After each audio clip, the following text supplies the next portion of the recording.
بسم اللہ الرحمن الرحیم۔ پہلے بعض اہم خبروں کی سرخیاں۔ ایران کے وزیر خارجہ نے کہا ہے کہ تہران ایک ایسے پائیدار معاہدے تک پہنچنے پر زور دیتا رہا ہے جو ایران کے اقتصادی مفادات تک رسائی کی ضمانت فراہم کرے۔ ایران کے سائبر اسپیس کے قومی مرکز کے سربراہ نے اعلان کیا ہے کہ ایران کی سرکاری ویب سائٹ پر سائبر حملے کی خبر صرف افواہ ہے۔ ہندوستان میں کانگریس پارٹی سے الگ ہونے والے سینئر لیڈر غلام نبی آزاد نے اپنی نئی پارٹی کا اعلان کر دیا ہے۔ اور بنگلہ دیش میں کشتی الٹنے سے مرنے والوں کی تعداد 29 ہو گئی ہے۔ اہم خبروں کی سرخیوں کے بعد اب خبروں کی تفصیل۔ ایران کے وزیر خارجہ نے کہا ہے کہ امریکہ اور ایران کے درمیان پیغامات کا تبادلہ رابطہ کاروں اور دیگر ممالک کے متعدد وزرائے خارجہ کے ذریعے جاری ہے۔ اسلامی جمہوریہ ایران کے وزیر خارجہ حسین امیر عبداللہیان نے نیو یارک میں شام کے وزیر خارجہ فیصل مقداد سے ہونے والی ملاقات میں کہا کہ امریکہ اور ایران کے درمیان پیغامات کا تبادلہ رابطہ کاروں اور دیگر ممالک کے متعدد وزرائے خارجہ کے ذریعے انجام پا رہا ہے۔ انہوں نے کہا کہ تہران اپنے منطقی نقطۂ نظر کی بنیاد پر سفارتکاری کے راستے پر گامزن ہے اور ایک ایسے پائیدار معاہدے تک پہنچنے پر زور دیتا رہا ہے جو ایران کے اقتصادی مفادات تک رسائی کی ضمانت فراہم کرے۔ وزیر خارجہ حسین امیر عبداللہیان نے شام کے اندرونی معاملات میں اغیار کی مداخلت اور مغربی ایشیا کے علاقے کو غیر مستحکم کرنے والے رویے کو مسترد کرتے ہوئے کہا کہ حالیہ برسوں میں ایران اور شام کے درمیان دہشت گردی اور انتہا پسندی کے مقابلے کے شعبے میں تعاون نیز آستانہ امن عمل کے مذاکرات نے شام میں استحکام اور امن و امان کی برقراری میں تیزی پیدا کی ہے۔ ایران کے وزیر خارجہ حسین امیر عبداللہیان اور شام کے وزیر خارجہ فیصل مقداد کے درمیان نیو یارک میں اقوام متحدہ کی جنرل اسمبلی کے اجلاس کے موقع پر ہونے والی اس ملاقات میں دو طرفہ اور علاقائی و بین الاقوامی مسائل پر بھی تبادلہ خیال ہوا۔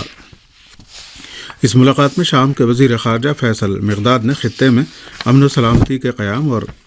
دہشت گردی کا مقابلہ کرنے کے حوالے سے ایران کے فعال کردار اور موقف کی تعریف کی۔ شامی وزیر خارجہ فیصل مقداد نے علاقائی اور بین الاقوامی سطح پر تہران اور دمشق کے درمیان تعاون کو بہتر انداز میں جاری رکھے جانے پر تاکید بھی کی۔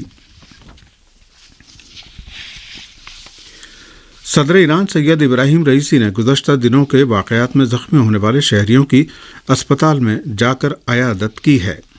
صدر مملکت سید ابراہیم رئیسی نے تہران کے ایک اسپتال کا دورہ کیا اور بلوائیوں کے ہاتھوں زخمی ہونے والوں اور ان کے اہل خانہ سے ملاقات کے دوران ان شہریوں کے علاج معالجے کے بارے میں معلومات حاصل کی اور مناسب علاج کی یقین دہانی کرائی۔ یاد رہے کہ ایرانی عوام کے دشمنوں اور امریکہ اور اسرائیل کی ایما پر ہنگامہ آرائیاں اور بلوے مہسا امینی نامی لڑکی کی موت کے بہانے شروع کیے گئے تھے۔ حالانکہ اس بارے میں قانونی تحقیقات ابھی مکمل بھی نہیں ہوئی تھیں۔ تہران اور بعض دیگر شہروں میں ہونے والے بلووں میں سرکاری اور نجی اموال کو نقصان پہنچایا گیا۔ اس دوران مغربی میڈیا کی مکمل حمایت کے ساتھ گستاخی کرنے والوں نے قرآن مجید کی بھی بے حرمتی کی اور مساجد اور دیگر مذہبی مقامات میں بھی آگ لگائی۔ ان واقعات میں متعدد افراد مارے گئے، تاہم گزشتہ روز اتوار کو ایران کے لاکھوں انقلابی عوام نے وسیع اور تاریخی ریلیوں میں حصہ لے کر مغرب بالخصوص امریکہ کی اس سازش پر بھی پانی پھیر دیا۔ امت رسول اللہ کے سلوگن کے ساتھ عوام نے اسلامی انقلاب کے اقدار سے وفاداری کا اعلان اور عالمی سامراج کے سامنے ڈٹ جانے کا عہد کیا۔ ایران کی مسلح افواج کے سربراہ نے کہا ہے کہ ہر ملک کو اپنی ارضی سالمیت کے دفاع کے لیے ایک مضبوط دفاعی توانائی اور فوجی طاقت کی ضرورت ہوتی ہے۔ ایران کی مسلح افواج کے سربراہ جنرل محمد باقری نے سوشل میڈیا پر اپنے ذاتی پیج پر لکھا ہے کہ ہر ملک کو اپنی سیاسی و اقتصادی آزادی اور ارضی سالمیت کے دفاع و تحفظ کے لیے ایک مضبوط فوجی و دفاعی توانائی کی ضرورت ہوتی ہے، اور اس دفاعی اصول پر ایران بھی عمل پیرا رہا ہے، جہاں غیرت مند جوانوں نے اپنے وطن کے دفاع کا بیڑا اٹھا رکھا ہے۔ انہوں نے کہا کہ ایران میں 30 لاکھ فوجی جوانوں نے دفاع کے لیے مقدس فوجی لباس زیب تن کر رکھا ہے، اور ایران نے اپنے مقدس دفاع کے دوران اپنے ملک کی سرحدوں کے دفاع میں ہزاروں کی تعداد میں شہید پیش کر کے ملک کے دفاع کا عظیم کارنامہ انجام دیا ہے۔ ایران کے مسلح افواج کے سربراہ جنرل محمد باقری نے کہا کہ ایران میں اسلامی انقلاب کی کامیابی کے بعد کے برسوں میں ایرانی فوجی جوان دفاعی توانائیوں کو مضبوط بنانے کے علاوہ اور بھی دیگر شعبوں میں اپنی خدمات پیش کر رہے ہیں۔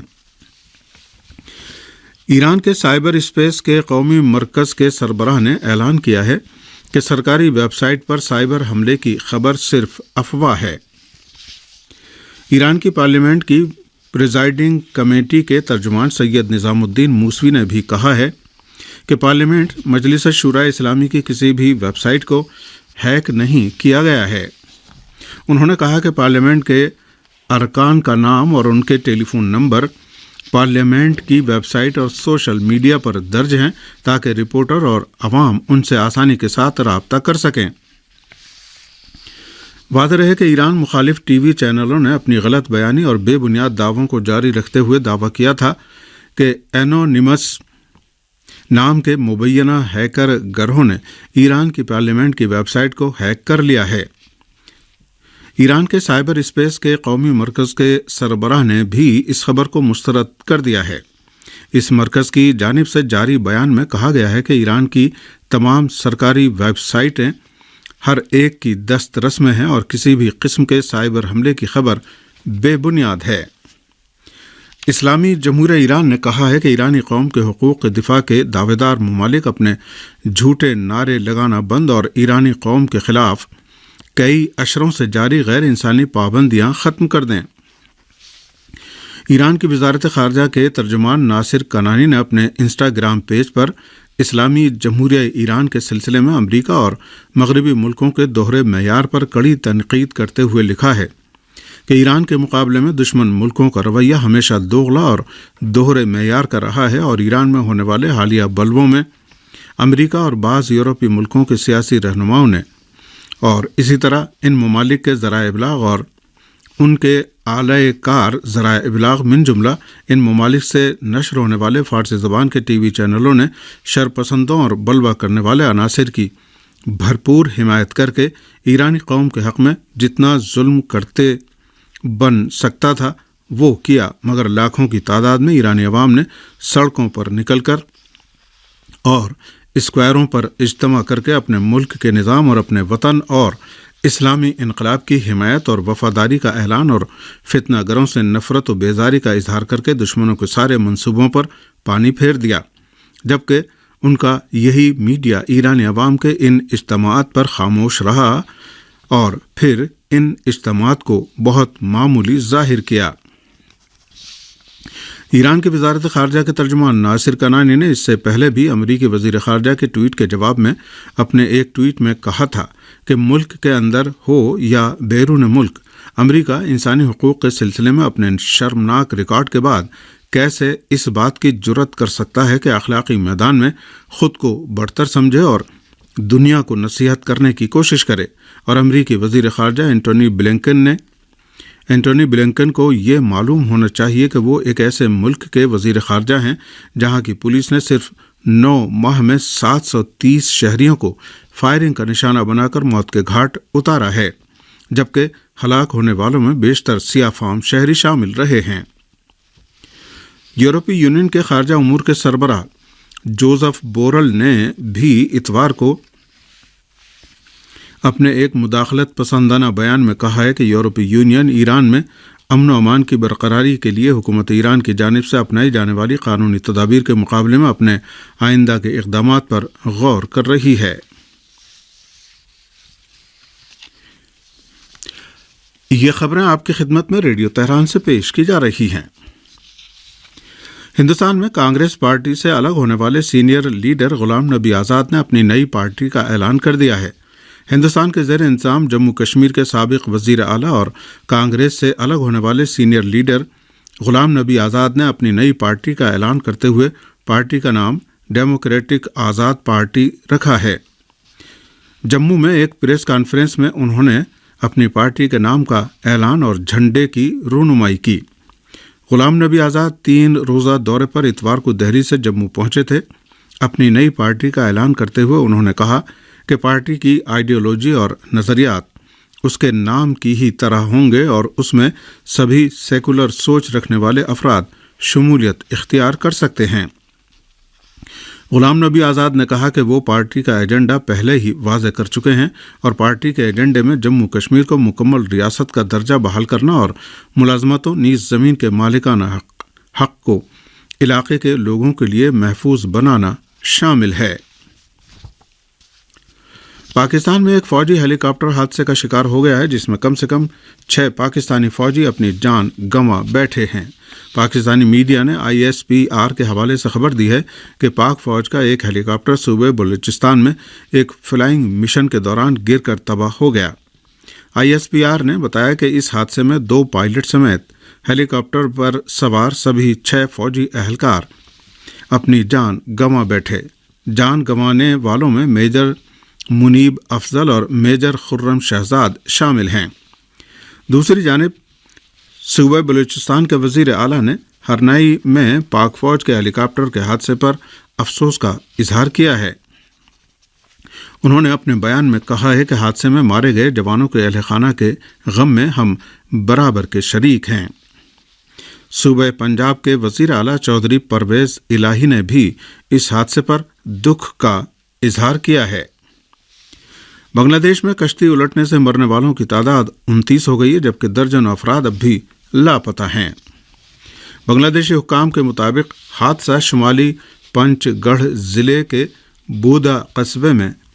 کراتو ندی میں پیش آیا جب کشتی پر سوار لوگ ایک مذہبی تہوار کے موقع پر بردیشوری مندر کی جانب جا رہے تھے۔ بنگلہ دیش کے ایک ضلعی عہدیدار نے بتایا کہ کشتی میں 70 افراد سوار تھے جبکہ کشتی میں صرف 40 افراد کے سوار ہونے کی ہی گنجائش تھی۔ مرنے والوں میں متعدد خواتین اور بچے بھی شامل ہیں جبکہ کچھ افراد نے تیر کر اپنی جان بچائی۔ ضلعی عہدیدار کا کہنا ہے کہ درجنوں افراد لاپتہ ہیں جن کی تلاش کا کام جاری ہے۔ البتہ 29 افراد کی لاشیں نکال لی گئی ہیں۔ بنگلہ دیش میں کشتی کے الٹنے کے واقعات ہر سال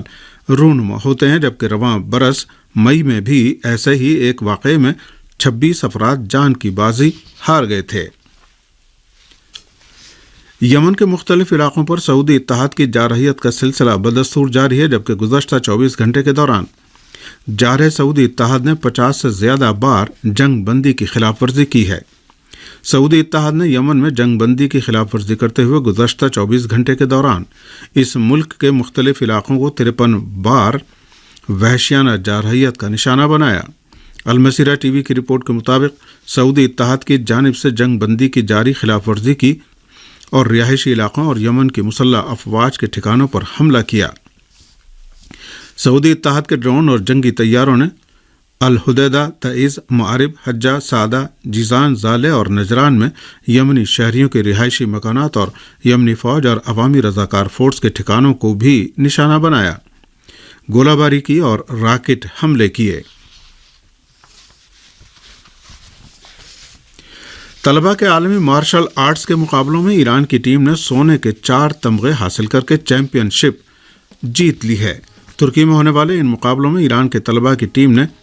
سانڈا فائٹ کے حصے میں مجموعی طور پر 4 گولڈ میڈل حاصل کر کے اس شعبے کا عالمی مقابلہ جیت لیا۔ لڑکیوں کے مقابلے میں مہنا رحیمی کو گولڈ میڈل ملا جبکہ انڈونیشیا کی تہانیہ کیوسیوم دوسری پوزیشن اور ترکی کی تورر کبرا اور کورت لیکنر مشترکہ طور پر تیسری پوزیشن حاصل کرنے میں کامیاب رہیں۔